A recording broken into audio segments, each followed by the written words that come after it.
So, what did he talk about in the second part? Well, that was more theoretical, but just as interesting, and there were lots of visuals. You know how fossils are formed? Not exactly. We all know they're the remains of living organisms, sort of entombed in rock, but I don't know how they get to be there. Well, he basically went through the stages that make that happen. So, did he talk about the conditions that bring about fossilisation? Yes, and he used a fish as an example. Here, I'll show you my notes. Oh, wow, these are great diagrams, Junie. Thanks. OK, stage 1. Ah, yes, that's right. A lot of fossils form underwater, don't they? Yeah. Like, as soon as a fish dies, it sinks to the bottom of the ocean, and as long as a predator doesn't come along, it just lies there. Undisturbed. That's right.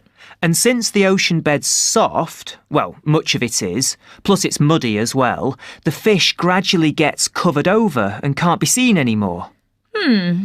Apparently, for a fossil to begin to form, you also need conditions where the light is minimal and there's very little oxygen. So the organic matter doesn't break down too quickly. Yes.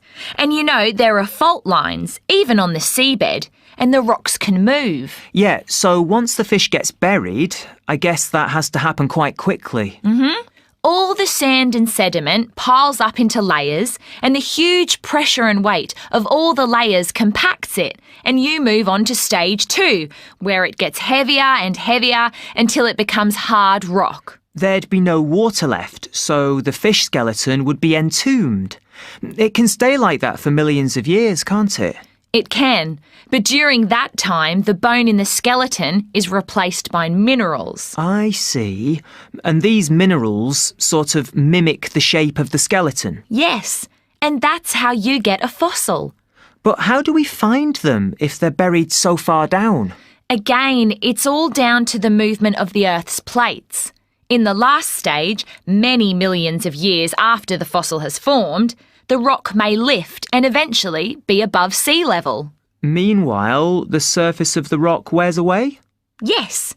Another natural process called erosion wears away the rock until one day you can see the tip of the fossil. And you break open the rock, and there it is. It's incredible, really.